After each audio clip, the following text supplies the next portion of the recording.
And I will turn this program over to Suba. Suba, go ahead. Hey, thank you, Trudy. Hey, folks, welcome. I think we have folks from maybe all around the country. So good afternoon here from Fairfax Station, Virginia. I'm Suba Sadi. I'm a volunteer community ambassador with AARP. From our earliest beginnings, AARP has championed lifelong learning. That's why AARP Virginia is thrilled to bring you this version of Tuesday Explorers. It's a special because we normally do it in the wintertime. A lifelong program offered every Tuesday, like I said, from January through the end of April, 3 o'clock Eastern time. And a lot of you, like Trudy said, have participated in these. For more than 60 years, AARP has been a wise friend and fierce defender, helping individuals to ensure that their money, health, and happiness live as long as they do. AARP has earned a reputation as a wise friend and fierce defender through trusted information, tools, and advocacy designed to protect the health and financial security of older Americans and empower them to choose how they live as they age. By promising to act as a wise friend and fierce defender, AARP is helping people who are 50 plus and their families feel confident, in control, and secure as they age. As a wise friend in your corner, AARP helps you to protect yourself and your loved ones from fraud, get healthy and stay healthy, care for loved ones, make connections, plan a trip, learn new technologies, attend a class, and have fun like we're going to do today and learn with our Tuesday Explorer programs. I hope you'll continue to take advantage of these opportunities and more. So let me just set up a little bit about what we're going to be talking about today, our guest speaker, Blane. There's a story behind each headstone at Arlington National Cemetery. Many of them are tales of heroism, dedication, creativity, and bravery. Unknown personalities to most people. This presentation will tell the amazing stories, often pivotal to key events, or just a few of them. I'm glad this presentation is taking place after Veterans Day. As a proud Air Force veteran, I always salute these kind of presentation. Now, let me tell you a little bit about our speaker today. Blane Ampthor is a retired federal employee with more than 36 years of service.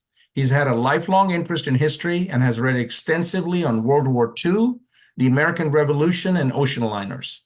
He has taught with several lifelong learning institutes and has instructed with various organizations such as the Loudoun County Library System in Virginia, of course here with us in AARP, and senior communities. He enjoys visiting sites related to his interests so he can gain a fuller understanding of events. Blane, the floor is yours, sir. Okay, thank you, Suba and Trudy. And I did want to recognize any veterans who are in the audience. So since yesterday was Veterans Day, I want to make sure we recognize those people who served.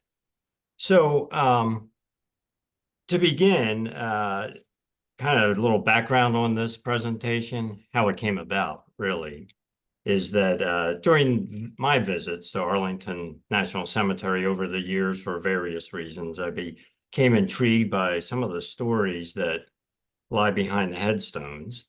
And though you may recognize some of the names, most will likely be new to you. And so I would visit to put this presentation together and the one on Thursday, I wanted to visit the cemetery and actually see where these people are buried and take a photo of the headstone. So in each of the people I profile, you'll see a photo of the headstone or the marker at the columbarium if they were cremated.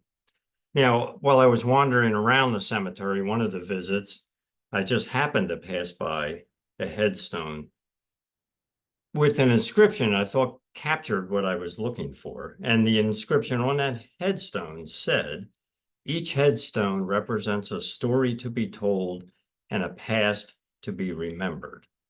As you can see from the photo there, fortunately, my visits to the cemetery to take photos and see the graves were spectacular spring days, which I consider fitting for those who were buried there.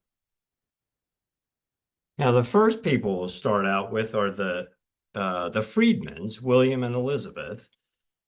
They were husband and wife pioneers in the field of U.S. code breaking and cryptology. And you can see a picture of them later in life on the top left. Now, William had a degree in genetics, while Elizabeth had a degree in English.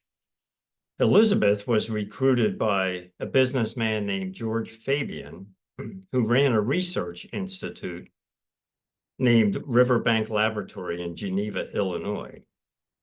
Now, when she arrived there, she met William, who was already working there and who headed the laboratory's Department of Genetics.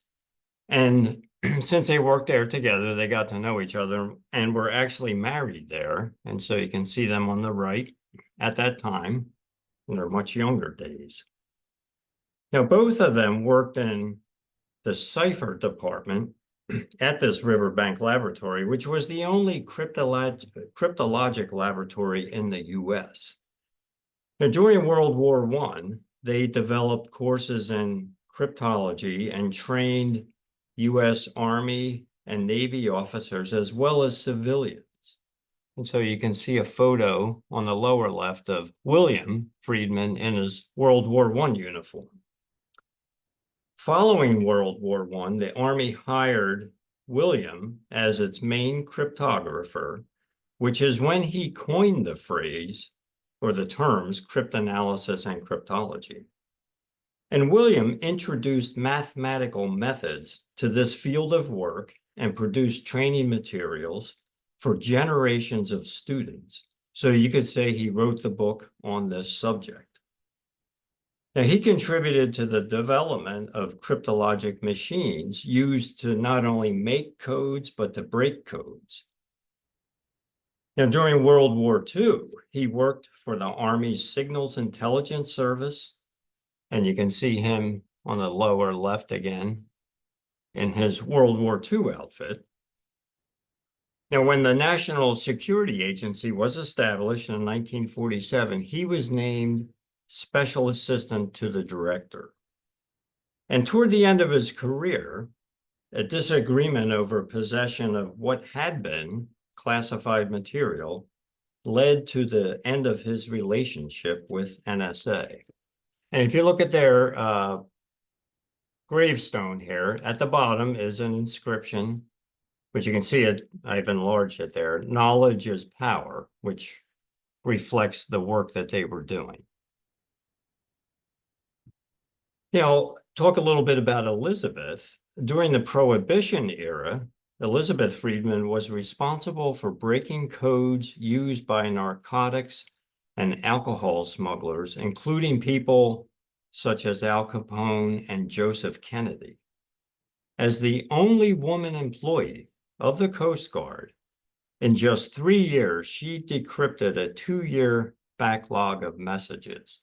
And that 2-year backlog consisted of 12,000 messages. Testifying as an expert witness in 33 cases, her work resulted in 650 criminal prosecutions. And if you look on the left photo there, you can see her actually leaving their home for one of these court appearances. So that was the Prohibition era. Now, during World War II, she uncovered an Axis spy network across South America, discovering the identity, code name, and codes of its ringmaster, an achievement for which the FBI's J. Edgar Hoover took credit. Now, this discovery was important because it caused Bolivia, Argentina, and Chile to join the Allied side in World War II. So at that point, they had not joined either side. Now, using the mathematical methods they developed, William and Elizabeth co-authored this work here, which you see on the right, titled "The Shakespearean Ciphers Examined." And their work disproved the theory that Sir Francis Bacon was the true author of Shakespeare's works, and it disproved that a code was hidden in the works as proof that Bacon was the author. So essentially, they proved that Shakespeare truly was the author of his own works. And then they carried their work into their private and social life, because they created coded dinner party menus and coded holiday greeting cards for friends. Now, the archive of their work and their library is at the George C. Marshall Foundation in Lexington, Virginia. So people may wonder why it's there. So their thought was, rather than give it to a government agency, the Friedmans donated it so it would be available for researchers to use under one condition, that the numbering system they use would be retained. So you can see here some of that collection here behind William and Elizabeth in their home. So this numbering system that they used, you imagine it'd probably be pretty complex because of the work they did. However, it was actually pretty simple. It was arranged by order of acquisition of each piece that they had. So the first book or resource that they had, they numbered as number 1. The second one was number 2. The third one was number 3. So there was no, kind of standardized classification system such as libraries use. Now, after packing up the collection to go to this George C. Marshall Foundation, Elizabeth, who was about 80 some years old at this point and William had died, actually followed the moving truck, driving herself to Lexington, Virginia, to supervise the unpacking of the collection.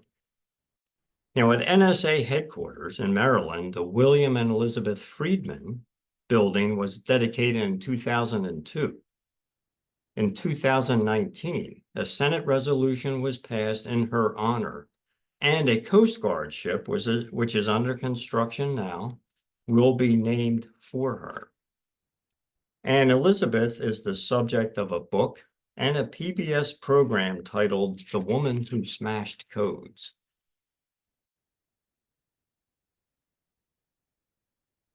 Now, on this slide here, I violated PowerPoint rules by having too much on it, but there's a reason I have 2 people, and I think that will become obvious. So we'll start on the top left here, Richard O'Kane, who was a World War II submarine commander. And his submarine, which you see on the lower left, USS Tang, would complete more successful attacks against the enemy than any other submarine in the war, would sink more than 30 ships, and O'Kane would be awarded the Medal of Honor, 3 Navy Crosses, 3 Silver Stars, and the Legion of Merit. And on his headstone there, you can see the Medal of Honor notation. Now, O'Kane perfected the bold tactic of attacking enemy convoys on the surface rather than from a submerged position. And his submarine, the Tang, earned a Presidential Unit Citation for rescuing 22 downed airmen on one patrol. And if you look at this picture on the lower left, you can see O'Kane here in the middle, but with those 22 lucky people who were rescued by his submarine. Now, unfortunately, Tang was sunk in October 1944 when it was struck by one of its own defective torpedoes. Unknown to the U.S., 9 out of 87 men on the crew survived and became POWs for 10 months. Now, when he was freed, Dick O'Kane weighed just 88 pounds. And in the 1950s, he commanded the submarine school in New London, Connecticut. So I noted that 9 out of the 87 men on Tang escaped. Now, the escape of some of Tang's crew was made possible by a device called the Mommsen lung, which you see highlighted here on the top right. That sailor is wearing that. And it was named for its inventor, down here, Charles Swede Mommsen. And even though he had the nickname of Swede, he actually wasn't Swedish. He was of Danish descent. Now, having lost friends in a submarine sinking, Mommsen was determined to find a way to rescue submarine crews. And he was bold because Mommsen personally tested his invention here on the top right, which was essentially an underwater rebreathing device used as emergency escape gear for the crew. Now, in 1939, using a diving bell that he helped develop, he led the rescue of 33 crewmen from the sunken submarine Squalus, and this was the first successful rescue of a submarine crew. And you can see a painting of that on the lower right. Now, after the war, he commanded a fleet of 200 Army and Navy ships with Japanese crews that evacuated the first of nearly 6 million Japanese from Manchuria and Formosa and the various Pacific islands. So I have these two men on the same slide because Mommsen's invention allowed the escape of some of O'Kane's crew.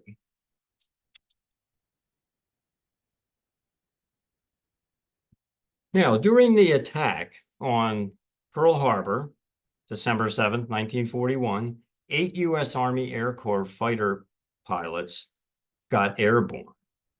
George Welch and Kenneth Taylor, who you see with these arrows here on the bottom, who are actually depicted in the movie made about the Pearl Harbor attack titled Tora, Tora, Tora.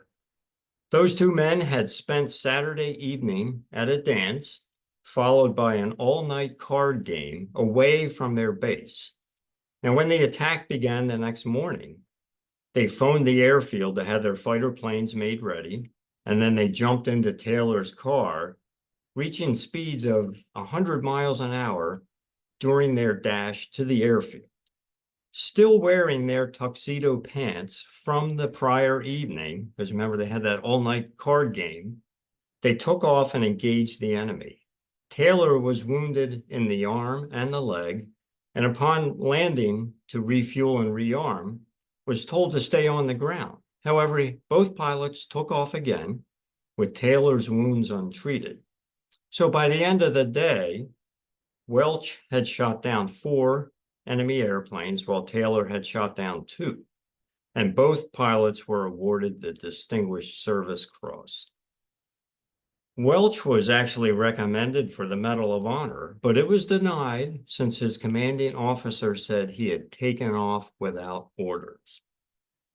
Now later, Welch flew more than 350 missions in the Pacific Theater and shot down 12 more aircraft before returning to the US to train pilots. And in 1954, he was killed while testing the F-100 Super Sabre jet fighter. Now, Taylor continued to serve in the Pacific Theater, and after the war was a commander in the Alaska Air National Guard. And then part of what I found interesting about some of the people I'll profile here is what they did in civilian life. Because in civilian life, Taylor worked as an insurance underwriter. So pretty dramatic difference from what he did in the military. And you can see here, just to pause for a moment here, Taylor's marker in the columbarium, just so you know what that looks like.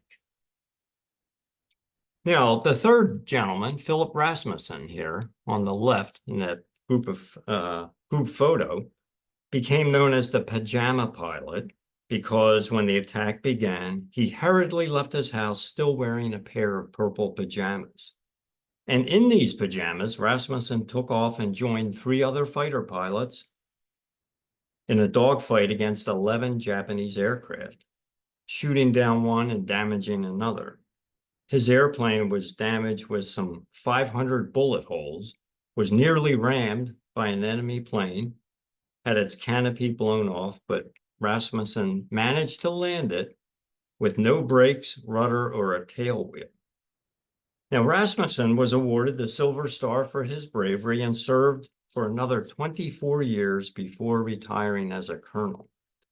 And if you look on the lower right, there's a display to Rasmussen, the pajama pilot, at the U.S. Air Force Museum in Dayton, Ohio. And so you can see him here in his pajamas climbing into his plane. And on the left here, you can see a poster from that movie, Tora, Tora, Tora, that I had mentioned previously. Now, Grace Hopper was a trailblazing developer of computers and computer languages.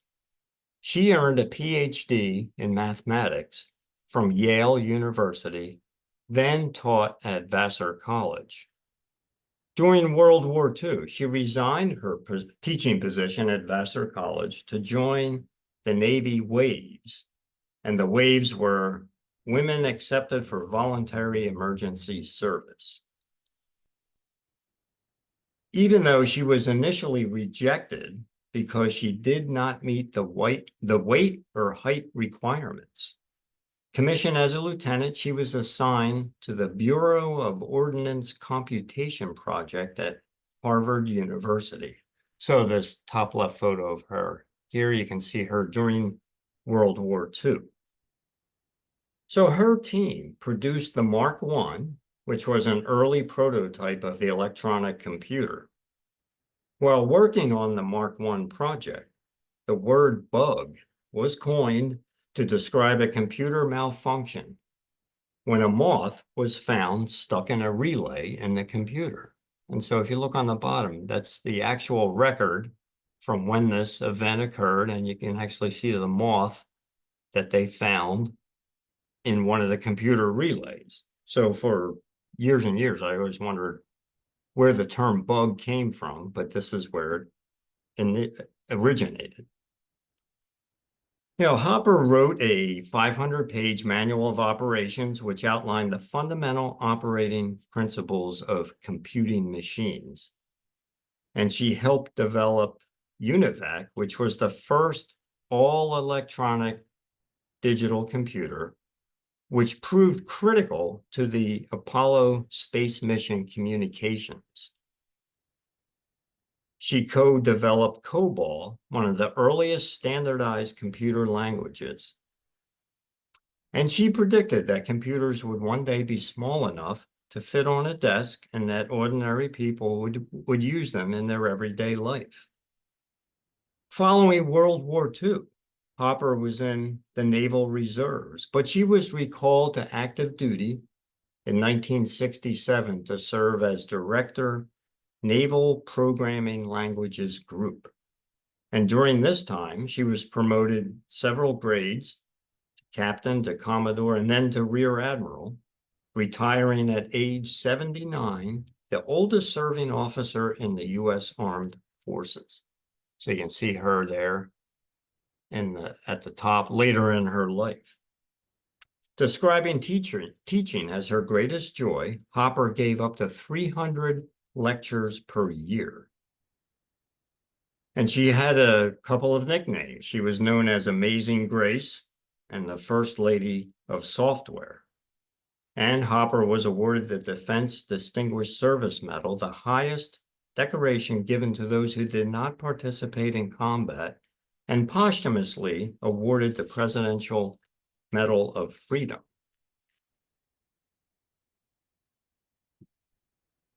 Now, Bill Mauldin is best known for his World War II cartoons featuring the characters Willie and Joe, who represented the average GI. And you can see Willie and Joe on the bottom left and Bill Mauldin there on the top left. He's quite young looking.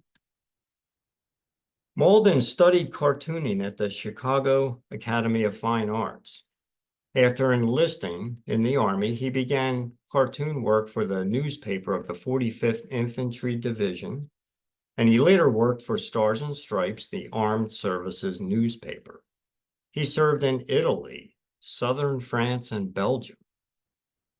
Though he parodied the Army, the War Office supported his work since it publicized the ground forces and showed that victory would be difficult. General Dwight Eisenhower supported the cartoons as an outlet of soldiers' frustrations.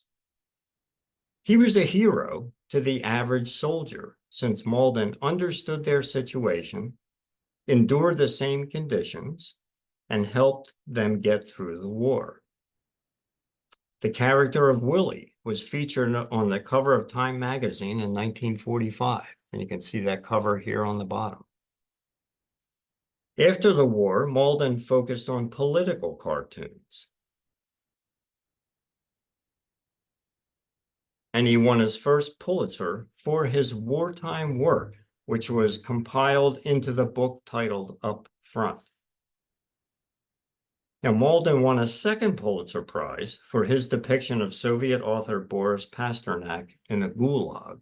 And you can see that cartoon here in the middle with the caption, which reads, "I won the Nobel Prize for Literature. What was your crime?" Now, one of his most famous works is a portrait of the Lincoln Memorial following President Kennedy's assassination, and you can see that on the right. The author of the Peanuts comic strip, fellow World War II veteran Charles Schulz, paid tribute to Malden each Veterans Day from 1969 to 1998 in the Peanuts comic strip. In 2002, shortly before Malden died, a World War II veteran drove 200 miles to visit him. When asked why, the veteran replied, "You have to understand, Malden was just a paragon for us. He needed to know he wasn't forgotten."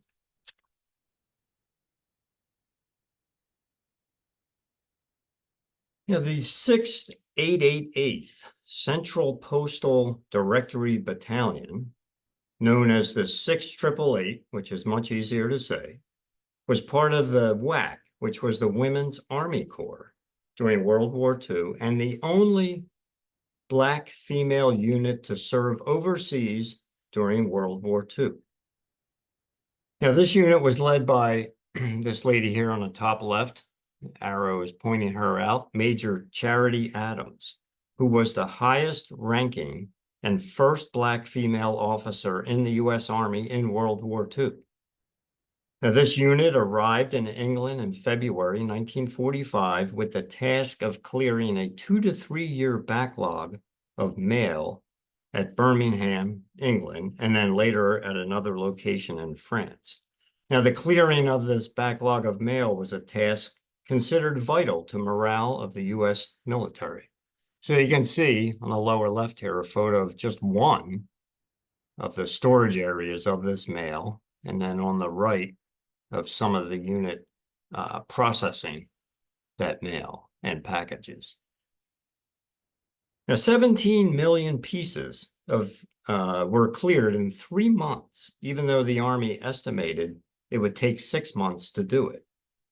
The 6888 achieved this by working 3 8-hour shifts, 7 days a week, and Major Adams estimated that they handled 65,000 pieces per shift.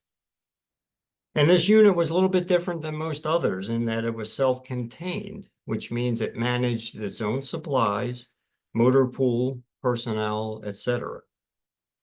In 2018, a monument was dedicated in their honor at Fort Leavenworth, Kansas. And you can see that on the top right. And there is a 6888 display at the U.S. Army Women's Museum at Fort Lee, Virginia. And a plaque was placed at Birmingham, England, noting where the 6888 was stationed. In 2019, this unit was awarded the Meritorious Unit Commendation for meritorious service during military operations, as well as the Congressional Gold Medal. Also in 2019, the documentary 6888 was released. Now, there are 14 6888 members buried at Arlington. And until just recently, within the last year or two, this number was not certain. However, recent research by the National World War II Museum in New Orleans confirmed the number to be 14 buried at Arlington. And a couple of those are Catherine Bowie, who you see on the bottom left. She served in 3 wars, World War II, Korea, and Vietnam. And she had 3 brothers in the military during World War II. She stayed in the Army for 24 years as an administrative specialist with tours in Okinawa, Germany, and Korea. And the other lady, Mary Ragland, here at the bottom, After the war, she had various civilian jobs. She had quite a varied career. She had various civilian jobs in the Department of Defense, the Army Corps of Engineers, a corporate law firm, UNICEF, and as a stage actor in New York. Reflecting on her time in the military, Ragland said, "We wanted to prove ourselves. We represented our country and we represented our organization and all minorities, and we did a damn good job of it."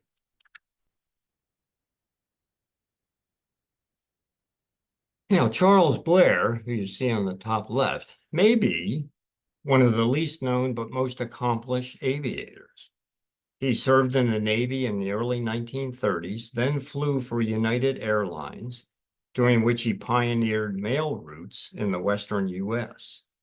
As chief pilot for the American Export Airlines, he pioneered flying routes to Britain, Africa, and South America.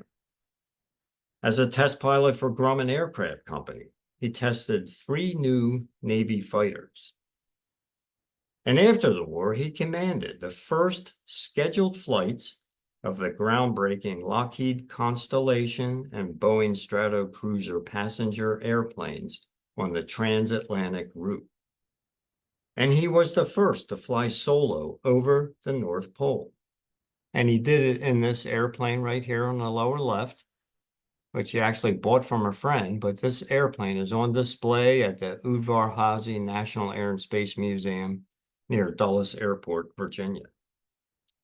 In 1952, he won the Harmon International Aviation Award as the world's outstanding aviator. Now, while he was a commercial airline pilot on long flights, he sometimes got bored. So, unlike most people, he taught himself celestial navigation. And he used this knowledge to develop an extremely accurate navigation system for bombers and reconnaissance aircraft before the creation of GPS. And he was the founder of Antilles airboats in the U.S. Virgin Islands. In 1968, he married actress Maureen O'Hara, who you see on the lower right, remaining with her until he was killed in an air crash in 1978. And Maureen O'Hara described Blair as the love of her life, and she helped run the Antilles Airboat Company. And you can see them together on the top right. Now, Maureen O'Hara may be best known as a movie star, obviously, but she was described as John Wayne's favorite co-star, and you see her on the two of them together on the right. Now, last year sometime I found out that Maureen O'Hara was buried in Arlington Cemetery, and I thought, well, why is she buried there? But it turns out that the link was that she was married to Charles Blair. And if you can read their headstone here, she's actually buried under her true name of Maureen Fitzsimmons rather than her stage name of O'Hara. Robbie Reisner served in 3 wars, World War II, Korea, and Vietnam. During the Korean War, he shot down 8 airplanes. Now, on the return flight from when he shot down his first airplane, he pushed his wingman's damaged airplane, which was out of fuel, for 30 minutes to get him out over the Yellow Sea where he could be rescued by the U.S. Navy. So if you look at the top right here, you see a dramatization of that. So this idea of pushing an aircraft nose to tail had never been done before. Now, he returned to combat in Vietnam and was shot down in September of 1965. He spent 2 weeks in the infamous Hanoi Hilton, was transferred to the prison known as the Zoo, where he was interrogated and tortured, before being returned to the Hanoi Hilton. And on the lower left, you can see him there as a POW. A prisoner for 7 years, he spent more than 3 years in solitary confinement. With the Navy's Captain James Stockdale, he developed a communication code for POWs and led the resistance effort among them. When the North Vietnamese ordered Reisner to do a propaganda broadcast, he attempted to destroy his voice by injuring his own throat. When that failed, he drank a paste made from soap.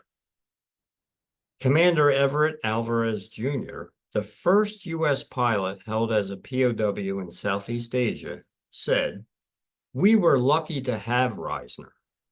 With Captain James Stockdale, we had wisdom. With Reisner, we had spirituality."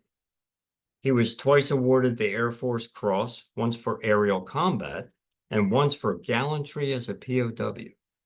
And he was on the cover of Time magazine, which you can see on the lower right. And a statue of Reisner is on the grounds of the Air Force Academy, and you see that next to the cover of Time magazine. Upon Reisner's death, Air Force Chief of Staff General Mark Welch observed, "Brigadier General Robbie Reisner was part of that legendary group who served in 3 wars, built an Air Force, and gave us an enduring example of courage and mission success." Now, Winifred Collins was Chief of Naval Personnel for Women in the U.S. Navy and Director of the WAVES, which was Women Accepted for Volunteer Emergency Service. And she overcame obstacles during her childhood. At age 11, she contracted polio, but recovered with no effects. After her parents' divorce, she lived with various relatives in multiple locations and attended high school in 4 different states. Receiving a scholarship to the University of Southern California, she graduated in 1935 with a degree in business.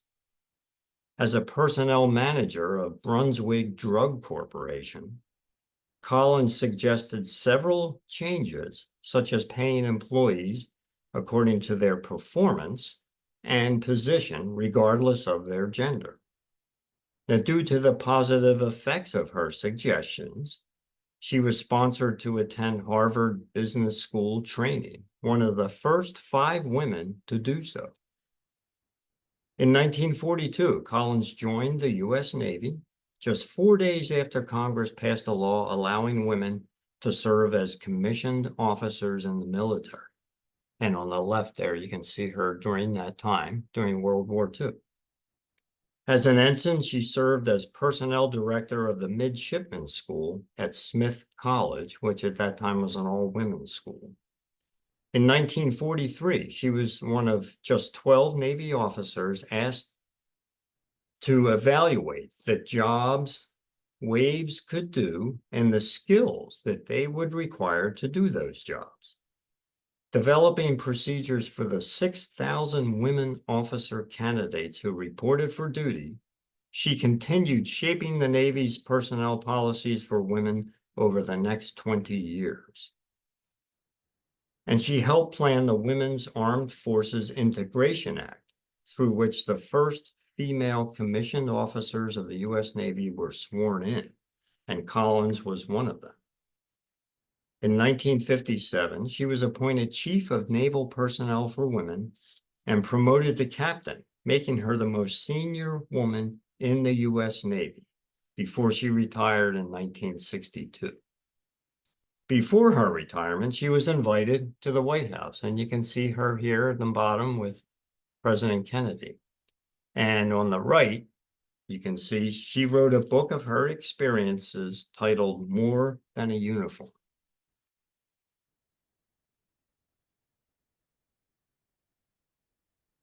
Now, Ken Dahlberg was drafted into the Army and arrived in England just 4 days before D-Day in 1944. And he became a triple ace, which is 15 enemy planes shot down, flying 2 different types of aircraft. And you can see him with one of those on the top right. And you can see his niche in the columbarium, just to give you an idea of what that area looks like at Arlington. His niche is here, surrounded by many others. They're about 4 or 5 rows high. Now, Dahlberg was shot down 3 times behind enemy lines, escaped twice, and ended the war as a POW. The first time, he bailed out near Paris and was sheltered by the French resistance before being disguised as a woman and riding a bicycle 40 miles to reach Allied lines. After the war, he founded the Miracle Hearing Aid Company, which made the Miracle Ear. And you see that on the bottom, and you can see his shop on the lower left. And so once I learned this fact, I realized I still see commercials for Miracle Ear on TV. So he's the one who invented it. During the Watergate investigation, Dahlberg's name arose. So this is a little bit of a twisting story, so listen carefully. As the Midwest Finance Chairman for the committee to re-elect the president, Dahlberg had received an anonymous $25,000 cash campaign donation. So Dahlberg had this cash donation converted to a check made out to himself to avoid carrying cash while he was on a business trip in Florida. Now, while he was in Florida, he gave the donation to the next person up in the chain of command, to the committee to re-elect the president. And unknown to Dahlberg, this check was put into the account of one of the Washington burglars, or one of the Watergate burglars. Now, after Washington Post reporter Carl Bernstein learned of and wrote about this deposit of the check, President Nixon said, "Who the hell is Ken Dahlberg?" Now, during Carl Bernstein's reporting, he had met a man named Martin Dardis, who is the head investigator for the Dade County District Attorney, which was conducting an investigation into Watergate because many of the connections were in Florida. So interestingly, this Martin Dardis, who Carl Bernstein was talking to, was one of the soldiers who rescued Dahlberg after he was shot down the second time. Now, in the end, Dahlberg was cleared of any wrongdoing or knowledge related to Watergate. Later, he was appointed to the Board of Visitors of the Air Force Academy, was a trustee to Hamline University, and was featured on History Channel's Dogfights TV series. And he wrote a book, which you can see in the lower right, titled One Step Forward, an account of his life. And you can see a painting of him next to that, or a photo of him next to that later in life. Right, Fuqua served in the Army during World War I before joining the Navy. And his first assignment was on the battleship USS Arizona, then on various ships until February of 1941, when he returned to the Arizona as the damage control officer. During the opening moments of the attack on Pearl Harbor, he was knocked unconscious by a bomb hit on the rear part of the ship. After regaining consciousness, he directed fighting the fires, the rescue of injured personnel, and the escape of some of the crew. After the tremendous explosion on the forward part of the ship, Fuqua continued directing treatment and evacuation of the wounded and fighting the fire to keep it from where injured men were gathered on the deck. So you can see on the top right here, the Arizona after that second large explosion. Fuqua later stated, "I saw men on fire burning to death, and they fought the fire until they fell dead at their battle stations. When we picked them up, flesh fell from their hands." He did all this while bombing and strafing attacks on the ship continued. Arizona crewman Edward Wentzlaff recalled, "I can still see him standing there, ankle deep in water, stub of a cigar in his mouth, cool and efficient, oblivious to the danger about him." As the senior surviving officer, Fuqua ordered the ship to be abandoned, but remained on board until all personnel had been removed. Arizona burned for 2 days, during which Fuqua helped with attempts to salvage it. And for his actions, he received the Medal of Honor. Now, during the war, he served on a cruiser, attended the Naval War College, and helped plan the landings that liberated the Philippine Islands. Now, this is one of these interesting civilian life stories that I mentioned. As a civilian, he received a master's degree in political science, taught math at Fort Union Military Academy in Virginia, and he taught civics at St. Petersburg Junior College in Florida. So I like to think if I were in his class, I didn't know who he was, but then when I found out who he was, I think I'd pay a lot more attention than I normally would. Right, Nama Curtis was of Black and Native American heritage, and you can see a photo of her on the top left there.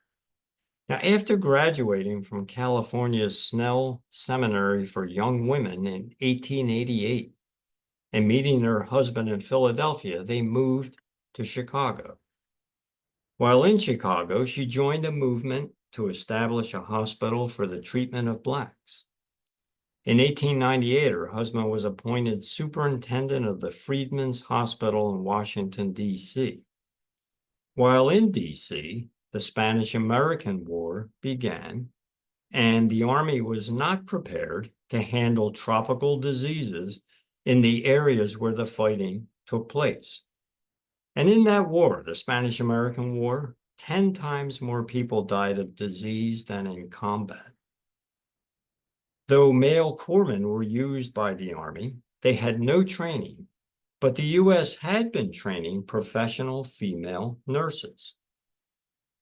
So the Surgeon General authorized contract nurses and selected Curtis to recruit nurses for the military. And you can see on the right a photo of some of those nurses she recruited. Though not a nurse herself, Curtis was politically connected, well-known in social circles, well-educated, and knew President McKinley, having campaigned for him. And in the end, Curtis recruited 32 of the 80 Black contract nurses used during the war. The first nurses to serve in a dedicated quasi-military unit, they worked 14-hour shifts. And during that war, 153 nurses died of disease. By war's end, these nurses had served in Cuba, Puerto Rico, the Philippines, Hawaii, on the hospital ship Relief, and in mainland military hospitals. As if that wasn't enough, Curtis continued similar work during the 1900 Galveston, Texas hurricane, when she volunteered with the American Red Cross under Clara Barton. And in 1906, she was commissioned by Secretary of War William Taft as part of the relief force for victims of the San Francisco earthquake. And for her work during the Spanish-American War, she was given a lifetime pension. And if you look here on the bottom, there is a Spanish-American War nurses monument at Arlington National Cemetery. And if you're able to see on her headstone, it actually notes that she was a contract nurse. But Don Blakesley flew in 3 different air forces during World War II. They were the Royal Canadian Air Force, Britain's Royal Air Force Eagle Squadrons, and the U.S. Army Air Forces. And Blakesley flew more missions against the German Air Force than any other American fighter pilot. Now, as a means to keep flying after his friend crashed the airplane that the two of them had purchased together, he joined the Royal Canadian Air Force and arrived in England in May of 1941. And you can see a painting of him on the lower left during that time. So this was toward the end of the Battle of Britain. Now, after that, Blakesley became Eagle Squadron 133's commanding officer. And these Eagle Squadrons were American pilots flying for the British Royal Air Force before America had entered the war. So he is now on a second Air Force. And in 1942, these Eagle squadrons became integrated into the U.S. Army Air Forces after we entered the war. So he's now on his third Air Force. Now, when taking command of the 4th Fighter Group in the U.S. Army Air Forces, he set expectations by telling his pilots, "We are here to fight. To those who don't believe me, I suggest transferring to another group. I'm going to fly the arse off each one of you. Those who keep up with me, good. Those who don't, I don't want them." Now, under his command, the 4th Fighter Group became one of the highest scoring fighter units, destroying over 1,000 German airplanes. And though he described himself as a poor shot, he was credited with over 15 aerial victories, but historians doing a lot of research over time estimate it may have been as high as 30 airplanes that he shot down.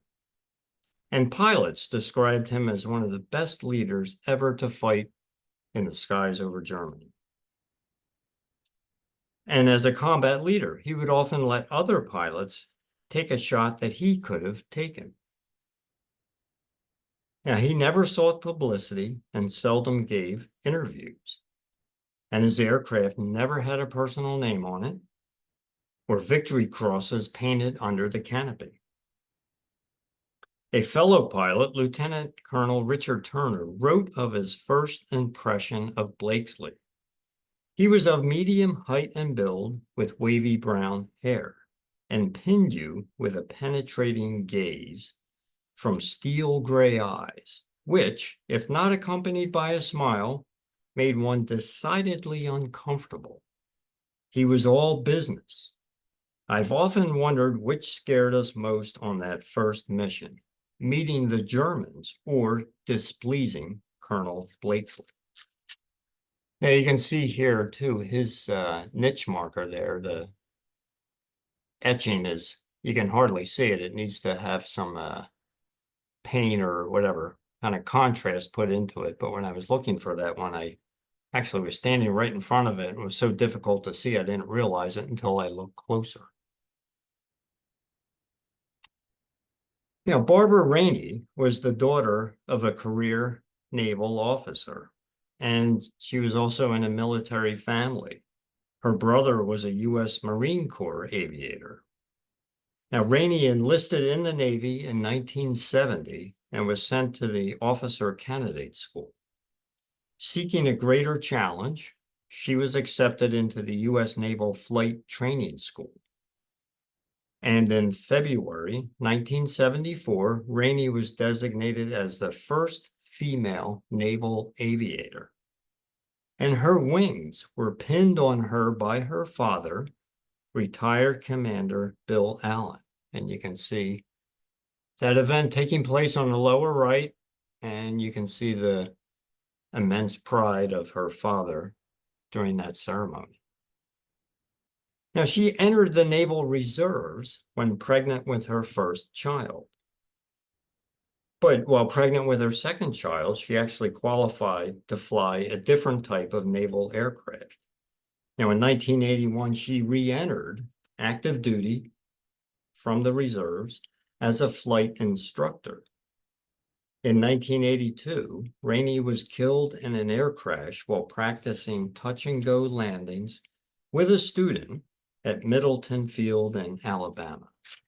So you can see from her gravestone there, she was not that old, just in her 30s. Right. In 1942, the U.S. Army Air Corps began an experimental training program for Black pilots. This program was located at the Tuskegee Army Airfield near Tuskegee Institute, a historically Black university in Alabama. In 5 years, 966 Black men completed training there. And these men formed the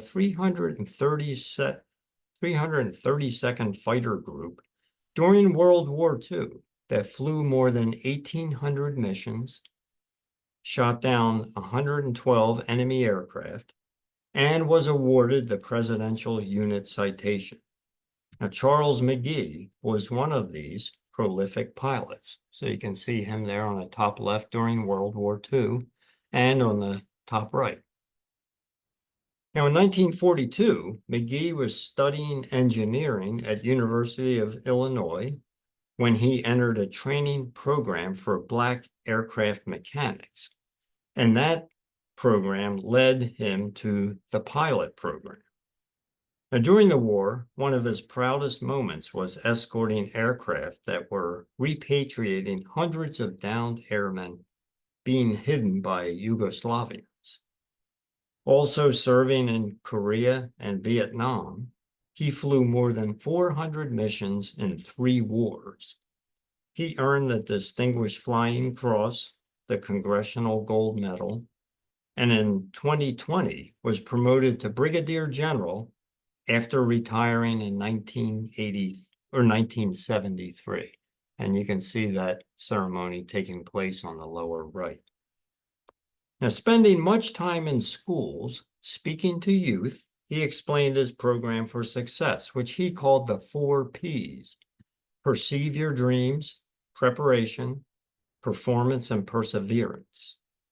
McGee was a frequent and eloquent speaker at various events and locations such as the National World War II Museum in New Orleans. When he died peacefully in 2022 at age 102, his daughter said he had his hand over his heart and was smiling serenely. And there is a Tuskegee Airman marker and tree at Arlington National Cemetery for the 37 Tuskegee Airmen buried there. And you can see that marker there in the middle. Now, Norman Hatch enlisted in the Marine Corps and joined the photographic unit. He filmed the Marine landings and fighting at Tarawa Island in the Pacific Theater in 1943. And this film, which you can see on the top right, with the Marines at Tarawa, received the 1944 Academy Award for Most Outstanding Documentary Short Film. However, the grisly scenes did not meet Hollywood standards for release to the public. And you can see some of those scenes on the lower right, the dead bodies, destroyed equipment, things like that. However, President Roosevelt approved the film's release, a risky move that could have backfired. But showing the brutality of the fighting galvanized public support for continuing the war. Later, at Iwo Jima in 1945, when a larger American flag was ordered to be taken to the top of Mount Suribachi to replace the small initial one raised there, Hatch ordered 2 photographers, Bill Gnaust and Bob Campbell, to join the Marine detachment carrying the flag up the mountain. Now, on their way, these 2 photographers, Gnaust and Campbell, encountered Associated Press photographer Joe Rosenthal. And Rosenthal knew Campbell because they used to work together before the war. So this chance meeting of these 3 photographers caused Rosenthal to join this group for the rest of the hike up the mountain, and was the reason that Rosenthal was present to take the famous photo. And it was and Hatch's order for Campbell and Gnaust to go up the mountain was the reason that Bill Gnaust was there to film the second flag raising. So that famous photo on the bottom here is the one that Joe Rosenthal took, but there's also a film of it being raised. So we often just see the photograph. When Norman Hatch left Iwo Jima, he carried the film of the flag raising that Gnaust had made with him after Gnaust had been killed in the fighting. Now, Hatch, who you can see later in life on the lower left, worked for 64 years in the film and media industry. And when he died, he was the last Marine associated with the Iwo Jima flag raising. Now, interestingly, about 10 years ago, I sat beside this lady I knew at work, and I don't know, for some reason, she tolerated hearing me talk about various history topics, but I told her, I said, oh, I just saw this show about Norman Hatch last night, and I found it interesting that he lived nearby me in Alexandria, Virginia. And she says to me, oh, that's my uncle. So I said, oh, wait a minute, Norman Hatch is your uncle, right? And she says, yeah, Uncle Norm. He's a real nice guy. So funny the connections that can be made sometimes.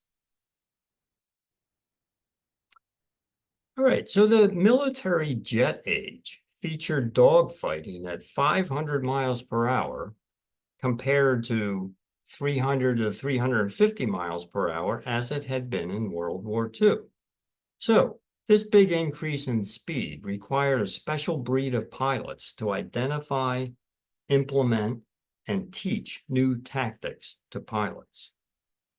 Now, James Jabara, who was the son of Lebanese immigrants, was one of these pilots. Now, as a youth, he had very poor eyesight, but desperately wanted to be a pilot. So his solution was that he ate 20 carrots a day. And I suppose it worked because he served in World War II, Korea, and Vietnam. Just 5 feet, 5 inches tall, he attributed his success to the discipline he learned working in his father's grocery store and from becoming an Eagle Scout. Now, in the Korean War, he shot down 15 airplanes, making him a triple ace. And you can see him on the top right during that time and the type of aircraft he flew during the Korean War on the lower right. Now, when scheduled to return to Japan, he requested to stay in Korea, and that request was approved. And it was during this time that he stayed there that he shot down his 4th and 5th aircraft, thus becoming America's first jet ace. The youngest colonel in the Air Force, he and his daughter were killed in an automobile accident in Florida as he was about to deploy to Vietnam. And if you look at his marker here, they are buried together at Arlington, and you can see her name, Carol Ann, near the bottom. The Air Force Academy established the Colonel James Jabara Award for Airmanship, which is presented each year to an Academy graduate or graduates whose airmanship contributions are of great significance and set them apart from their contemporaries. And if you look down here at the bottom, the Wichita, Kansas airport, near where he grew up, was named in his honor. Now, Charles Durning may be a name that most people know, or at least recognize his picture. And he is best known for roles in the movies The Sting, which you can see on the lower right, The Muppet Movie, and Tootsie, which you can see at the bottom. Now, drafted into the U.S. Army at age 20, he was part of the 1st Marine Division, or 1st Infantry Division, sorry. And he landed in one of the first waves on Omaha Beach on D-Day. And he described that experience. I was the 2nd man off my barge, and the 1st and 3rd man got killed. And you can see him there on the top left during World War II. He was wounded a few days later after the Normandy landings and spent 6 months recovering. He was then assigned to the 100th Infantry Division and participated in the Battle of the Bulge. During that battle, he was one of the few survivors of the Malmedy massacre when German troops shot American prisoners. And you can see on the top right a photo, the aftermath of that massacre. In civilian life, Durning participated in various functions to honor American veterans, including serving as chairman of the U.S. National Salute to Hospitalized Veterans. He narrated a Discovery Channel show commemorating the 50th anniversary of the Normandy landings. For 17 years, he was an honored guest speaker at the annual National Memorial Day concert shown on PBS over the Memorial Day weekend. Now, you have heard the stories of just a few of the heroes buried at Arlington National Cemetery. These people displayed many characteristics which hopefully came through in my descriptions, such as bravery, leadership, creativity, dedication, and honor. Though most of the stories I have described are 70 to 100 years old, they still astound due to the achievements they tell. General George Patton gave perspective on these people when he said, "When we mourn for such men who have died, we are wrong, because we should thank God that such men were born." So that's the end of the presentation. And if there are any questions, Trudy, I'd be happy to try to answer them. Actually, Blane, you were apparently very thorough this time around because we do not have any questions for you. Just a lot of folks saying thank you, and it was an excellent presentation. Suba, do you have anything you want to add before we close? Yeah, just a reminder that part 2 will be this Thursday. Trudy sent the link. It'll begin at 3 o'clock today. 3 o'clock Thursday. So hope you guys tune in for that. But on behalf of AARP Virginia, I'd like to thank Blane for sharing his valuable time and knowledge with us this afternoon. If you've never had a chance to go to Arlington Cemetery, please do so. It is a moving experience everywhere you go. Is there a feedback on today's program? Yes, Trudy? there is, and Don just put the link for the survey in the Okay. chat. Okay, sounds good. All right, well then until I guess Thursday, we encourage you to stay curious and keep exploring. Thank you folks for joining us today. Thanks for Thank you joining very us, much. Blane. Thank you. And Blane, I'll see you again on Thursday. Okay, I look forward to it. Thank you. Everybody have a great afternoon. Thank you.